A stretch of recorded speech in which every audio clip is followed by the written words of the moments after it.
Welcome to our continued study in the book of Acts. At this session, we're gonna finish up with Acts chapter 15. But before we do that, what I'd like to do is I would like to kind of go back and review a little bit, trying to give us a big picture, kind of a 30,000 foot view of where we've been from where we've started until we get to this point. We're at a point in the book of Acts where we're really making a shift. And so I think it's a good time to go back and review that. So before we do that, we pray. Father, we thank you for this time. We thank you for the ability to be able to open up our Bibles and to read about the early church and to read about Paul and Barnabas and Silas and Peter and John and all of the different things that happened as the birth of what we know the church to be. So Father, as we review a little bit and as we look at a few verses that to wrap up this section, may you give us the things that you would have for us. Remind us of what we need to be reminded of. Maybe teach us something that we haven't known or thought about. Father, it is our goal was we want to live your truth in everyday life. We want to do what it is that you would have us to do and be the people that you've created us to be. And that is to love you and to love each other. And so we ask that you would help us to see that as we continue our study in the book of Acts. So back when we first started, when you look at Acts chapter 1, it starts off with the promise of the Holy Spirit.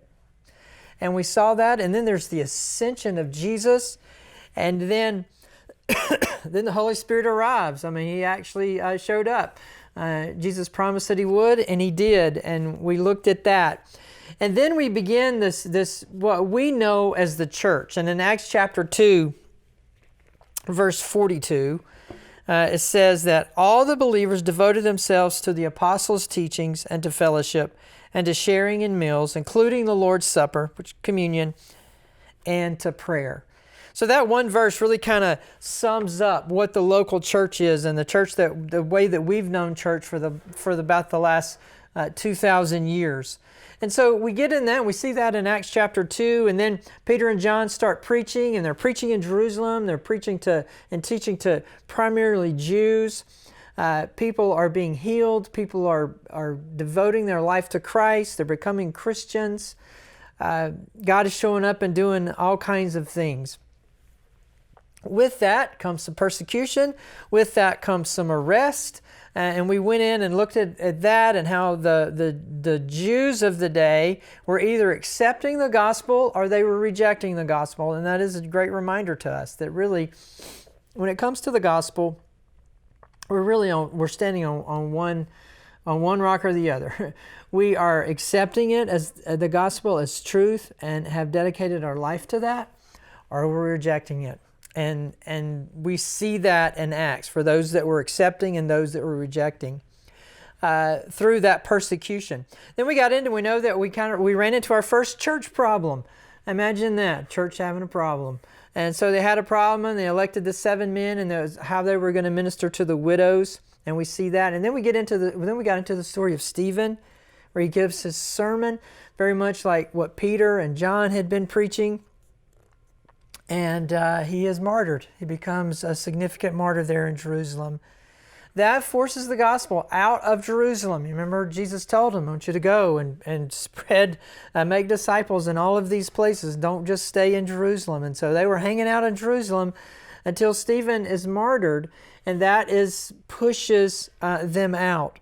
And the first places they go is to Samaria, and Peter does some things there, and we introduced to some people like the Ethiopian eunuch. Remember that story? And so those kinds of things are happening. And then we have this dramatic thing that happens, and that is Saul's conversion. And that's a big deal, obviously.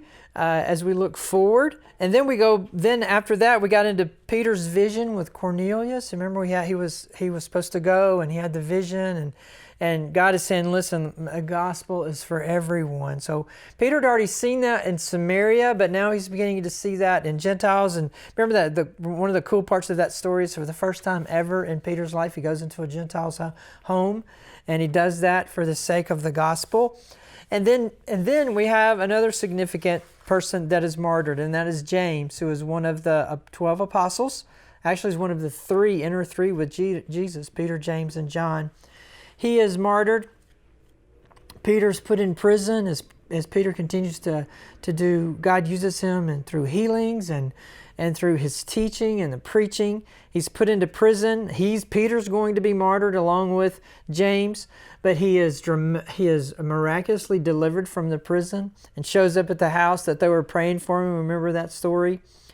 And then we had the shift where this Saul person had been converted, and now Saul is slowly becoming Paul, and his right-hand man or his running mate Barnabas. So Paul and Barnabas are commissioned by the church, and they strike out on the first missionary journey.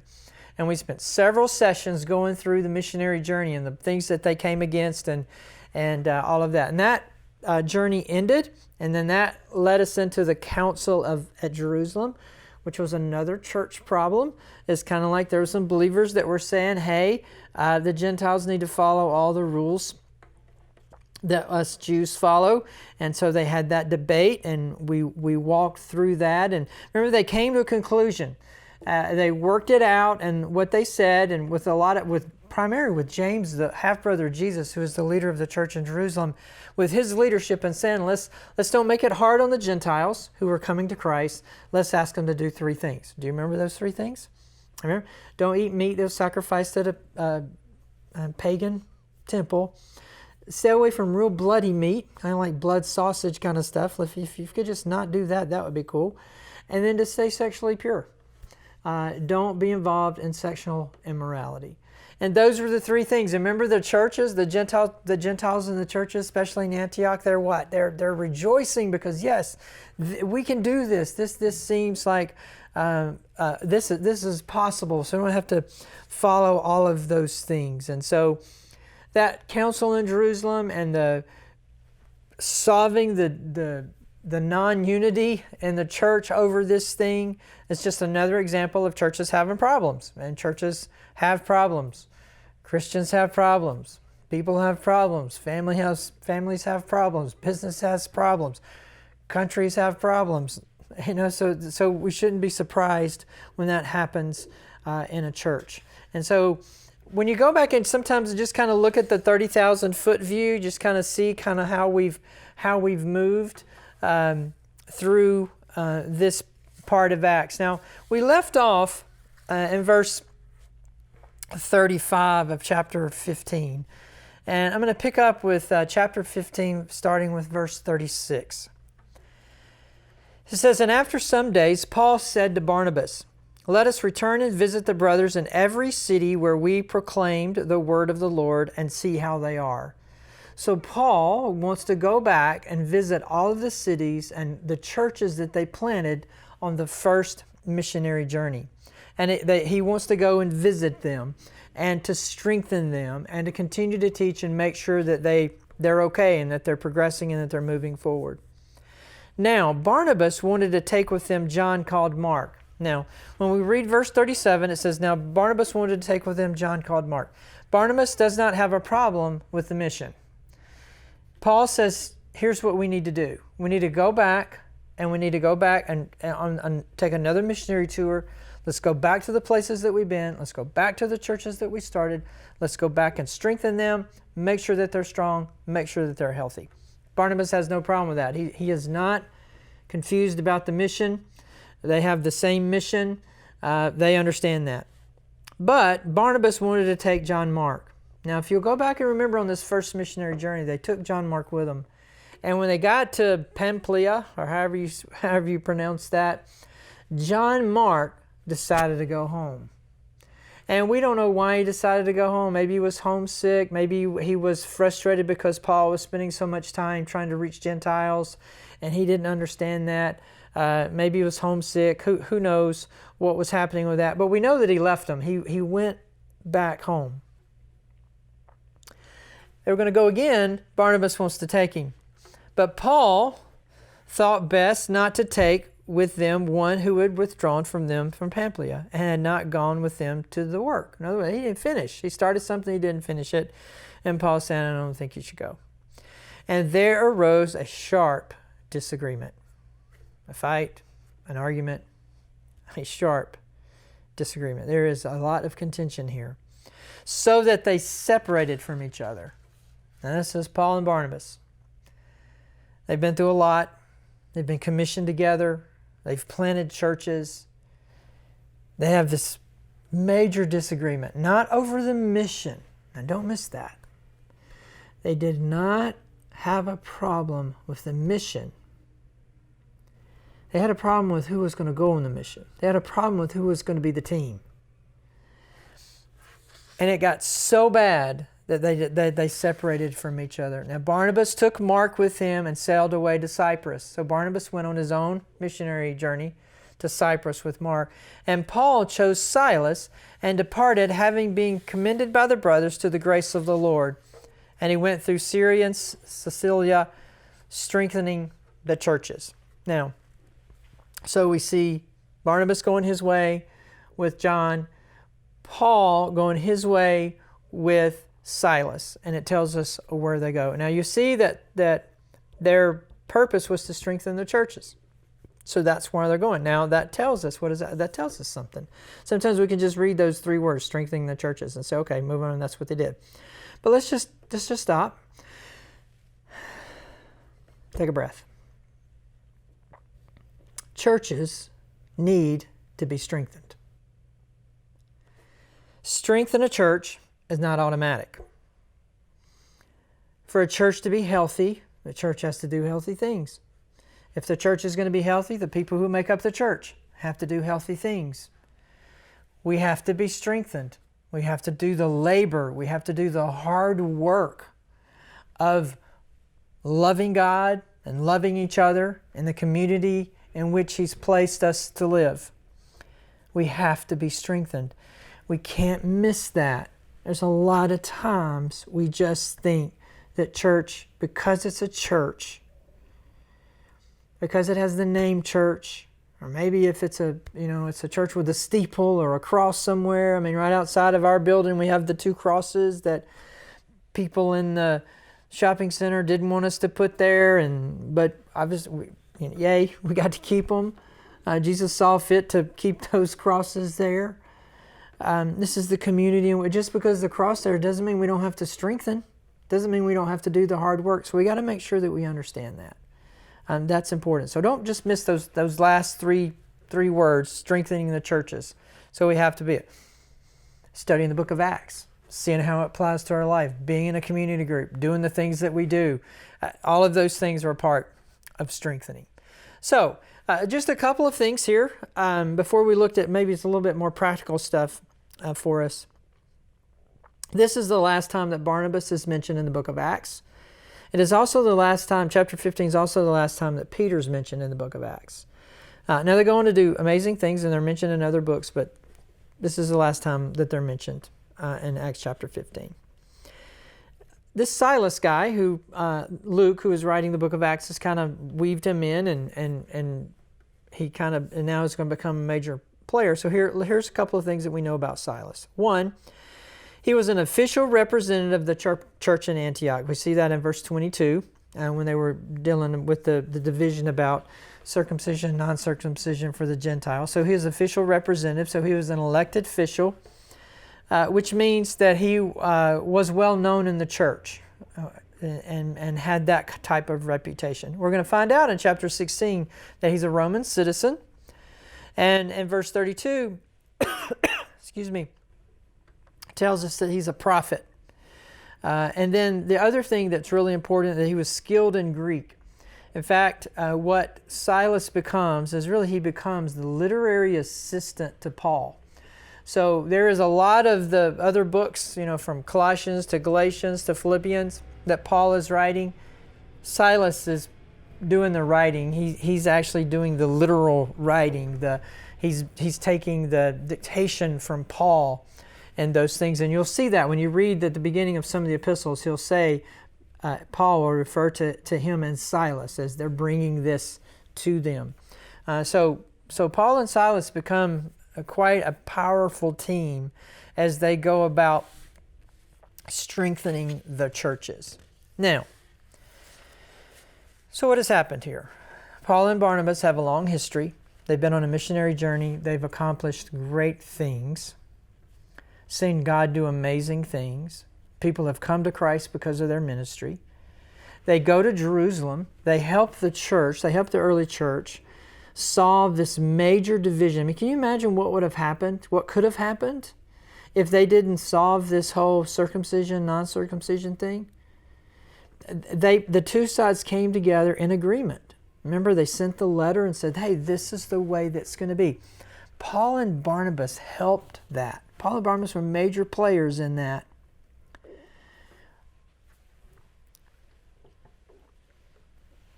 They were able to bring unity to the church, but they couldn't bring unity to their relationship. Now I'll say that again. They were able to bring unity to the church, but they couldn't come up with a solution to their own disagreement. That's going to happen. That's going to happen in life. The other thing that's important for us to see is this, as I mentioned it as we were reading it. They agreed on the mission, but they did not agree on the team. They agreed on the mission, but they did not agree on the team. Do you think that's ever happened in any churches in the past 2,000 years? Do you think that's happening to any local churches spread out across the United States today, where the mission is clear? Nobody's arguing over the mission. But how are we going to do it? What style are we going to do? What is going to be the approach? What is it that we're really going after? And who's going to make up the team? And who's going to be in charge of this? And who's going to be... You think there's any discord about things like that? You think there's any disagreements about things like that? Of course they are. Every single day that stuff happens. So here we have it in the book of Acts. We have two strong, dedicated, godly men who have helped the church unify, but couldn't unify their own disagreement. And they agreed on the mission. They just didn't agree on what the team was going to be. Remember Barnabas? Barnabas, the name that was given by the early church to Barnabas is son of encouragement. Barnabas is a people person. Barnabas is trying to help others. This is what he is doing. It says that he kept on insisting. It's like, no, Paul, Mark needs to go. Look at the potential in Mark. Look at who he is. Look what he's doing. We could be so much better. We would be so much better if Mark is on the team. And Paul is saying no. Barnabas is a people person. Paul, what is Paul? Paul is focused on the mission. We've already done this once. We were on the mission. You tapped out. You got whatever. You decided to go home. He decided, no.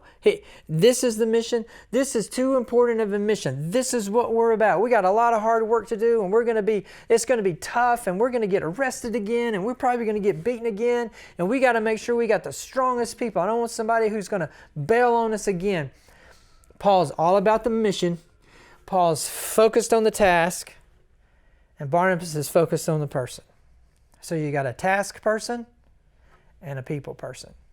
Now, if you know anything about our temperaments, you remember the temperaments with our red-blue temperament and our yellow-green temperament? It's pretty easy to see, isn't it? Paul is a red temperament. Paul is saying, it's all about the task. This is what we're going to do. And shame on you. You had your chance. I'm done with you. Moving forward. That is a red-blue temperament. Barnabas, hey, he deserves another chance. We can't throw him away. He's got so much potential. It's really about the person. It's not about the task. That's the yellow-green temperament. So you got one side, this red, blue, and one side this yellow, green. You got a task person and a people person. And don't you think that? Some of you are going like, man, I'd love to meet Paul because he's a get it done kind of guy, and I'm a get it done kind of person, and I'd follow him anywhere. And then some of us read Paul and go, geez, I wouldn't want to be around him. It's a little chill out, dude. That's that side of that. This is how Warren Wiersbe said it. This is great. It's kind of what Paul, you just kind of see Paul asking this question. What can they do for God's work? Paul's scanning the room. We're going to go on this missionary. We're going on the second missionary trip. They weren't calling it the second missionary trip. They're just going to go strengthen the churches and go back and do what they feel that the Holy Spirit's leading them to do. Paul's looking around the room. Who's going to get the work done? Who can I depend on? Who can I trust? Who hasn't stabbed me in the back? Who agrees with me? Who always agrees with me? This is what he's looking for. He's asking this question. What can they do for God's work? Oh, he can do that, and oh yeah, we need somebody to do that, and you're good at that, so you're going, and you can do that. No, I don't need anything that you got, so you're staying here. And that's just what he's doing. I mean, you can just see it, right? What can they do for God's work? And there are people who are like that. There are pastors who are like that. Look around. Who in here can help us do God's work? Let's go. And then there's Barnabas. Barnabas is asking this question. What can God's work do for them? Not what can they do for God's work, but what will God's work do for them? How is this going to help them? See the two differences? Paul is like, let's get her done. And Barnabas is saying, let's help people. Let's help people develop. Let's help people. Let's give people the chance that they need. Opposite temperaments can be very difficult. Opposite ways of looking at a ministry. Opposite ways of looking at how church should be done. It's a difficult thing, and we see this with Paul and Barnabas. Remember, they were able to bring unity to the church, but they couldn't bring unity to their own relationship. Now here's what we got to understand. Good and godly people in the church disagree. Good and godly people in the church disagree. In any specific local church with a name like Anthem Community Church, or the church as a whole, capital C church, good and godly people in the church disagree. This is one of the painful facts of life that we must accept. The more we can accept that, the more that we can go in and say, listen, there's going to be disagreements. We're not always going to see eye to eye. Sometimes we're going to see the complete opposite. It's going to happen. Don't fall into the trap of thinking everybody in the church must agree. If you think everybody in the church must agree, you're going to have to be a part of a very small church. The church of one. Okay? It's just not possible. Disagreements are going to be there. So don't fall in that trap to think that everything in a church should always be sunshine, rainbows, puppies, and lollipops. Because it's not. Sometimes it's strife. Sometimes it's arguing. Sometimes it's fighting. Sometimes you have two godly people who disagree. And that is just a fact that we have to understand, and we see that here. Now, there's a couple of things that came out of this. One of the really positive things that came out of this, instead of one missionary journey, now there are two missionary journeys. Instead of one missionary journey, now there are two missionaries. So instead of Paul and Silas and Barnabas and Mark going on one missionary journey, now Barnabas and Mark and Paul and Silas go on two separate missionary journeys. Barnabas and Mark go to Cyprus, and Paul and Silas go to Syria and Sicilia, and ultimately they'll make their all the way to Europe. So God took a disagreement. God took two men who were godly men and said, okay, you guys aren't agreeing on this. That's okay. I'm going to continue to use both of you. And there's going to be two instead of one. So that is a benefit. One of the things that I say to myself all the time, one of those things that I say to people all the time is this: God writes a better story. God writes a better story. My good friend Danny, back 15, 16, 17 years ago, we were all gung-ho on planning a church together. And then we didn't have a disagreement. We didn't have anything like that. But God said no. And so Danny went to the East Coast, literally to the East Coast. I came to the West.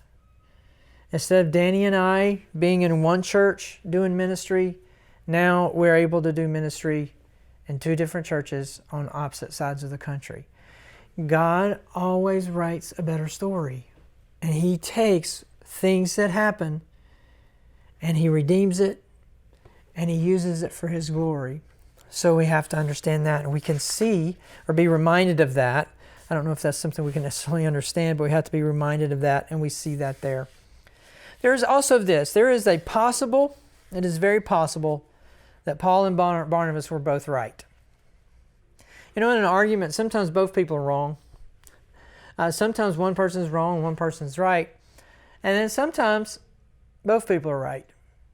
And in this particular instance, both of them might have been right. Here's where Paul could have been right about John Mark, that he wasn't ready. He wasn't ready for the trip that they were about to take. Paul was very pro-Gentile. His ministry is very Gentile. And that means he's going into different places, using different styles, doing different approaches to what a Jewish person like John Mark would have been used to. Now, John Mark goes on to write the Gospel of Mark, which currently we are studying on Sunday mornings. John Mark goes on and write. He actually becomes probably the literary person for Peter. And Peter's pretty Jewish, right? Paul, pro-Gentile ministry. And John Mark probably wasn't ready for it. He may not have ever been ready for it. Where's Barnabas right? John Mark has enormous potential. He's got so many things that he can do for God's kingdom, and we shouldn't give up on him. You both are right. And sometimes we have to understand that. So as we close up this, just a couple of things for you to think about, okay? And for me to think about. First one is this. Know your passion. Know your passion. Be mean about the vision. You know, be not mean, not as in rude or tear somebody down, but like, no, I will not permit someone to take me off of my mission. If you are a what can they do for God's work person, be a what can they do for God's work person. Be the best red, blue person that you can be for God's kingdom. If you are a what can God's work do for them, then do that. If God's created you to be about the task, be about the task. If God's created you to be about the people, be about the people. And realize you need the other side. I'm a people person, you know that. You know that relationships are huge for me. I'm not driven by task. If I was in this argument, I would have went with Barnabas and John Mark. I would not have went with Paul and Silas. Now, some of you would have went with Paul and Silas, and that is great. Know your passion. Know what you're about, and be mean about that. Another thing to remember is this. Be a friend. Be a friend. John Mark needed a friend. And Barnabas was his friend. Now, it happens also to be his cousin, but he was a friend. He took care of him. There's going to be times. There's not going to be times. All the time. You need somebody to believe in you. And John Mark had somebody who believed in him, and that was Barnabas. So sometimes it may be hard to find that person that will believe in you, and you don't really have any control over that, but you have complete control over if you believe in someone. So when you believe in someone, let them know. Let them know. Now this is probably my people side talking more than my task side, so just keep that in mind. But don't be a one-chance person. Do you know some one-chance people? I gave them a chance, and then you wrote them off. Don't be a one-chance person. Jesus is not. Aren't you glad? Jesus didn't give you just one chance. Aren't you glad that His mercies are new every morning? Don't be a one-chance person. Also, don't be a doormat. If somebody keeps over and over and over failing, somebody keeps dropping the ball over and over and over. You know, if the quarterback keeps throwing the wide receiver the ball and he never catches it, at some point he's going to stop throwing him the ball. And so we don't need to be a one-chance person, but also at the same time we don't need to be a doormat. And then I would say this: when we disagree, let's commit to be kind and gentle. When we disagree, let's commit to be kind and gentle. And if you can't be kind and gentle, then you need to go do some work with Jesus, because He was kind and gentle, and He calls us to be like Him. And kindness and gentleness are part of the fruit of the Spirit, not mean and not unkind. So when we disagree, and we're going to disagree about all kinds of things. Sometimes it's itty-bitty and makes no difference. And a lot of times those are the things that get torn into something huge. And when all is said and done, it's over that. It's like, are you kidding me? It's over that? That's how twisted it can be. So when we disagree, let's make sure that we're kind and gentle. And then let's also make sure that we're disagreeing over something that matters. Barnabas was willing to disagree with Paul over John Mark. And with that, probably a philosophy. With that, probably a way of dealing with people that Barnabas no doubt had seen in Paul. It's like, Paul, you run over people. You get stuff done. You got the road built, but you destroyed a lot of people along the way. So let's make sure that we argue over stuff that matters and not argue over stuff that doesn't matter. And then I'll end it with this. I don't have an answer for this question for you. But I challenge you to spend some time with it. Do some work. Write it in your journal. Go for a walk. Whatever you might need to do. You ready? Why do you need people to agree with you? Why do you need people to agree with you? Marty, why do you need people to agree with you? Why can't I just state and live the truth of Jesus in everyday life and trust Him with the results? What's keeping me from doing that? What's keeping you from doing that?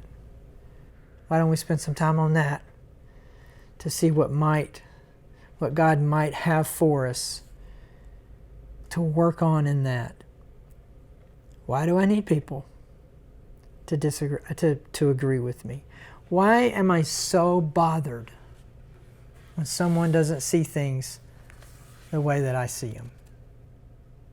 All right, well, we all got some work to do on that. Hope you'll do that homework. We'll begin with our next session, and we'll dive into chapter 16. And from here on out, it's a heavy dose of Paul and Silas as they go into missionary trip number 2 and missionary trip number 3.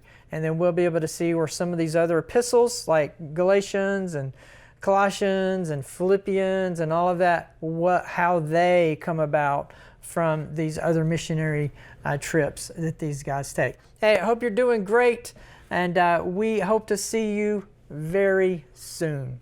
God bless.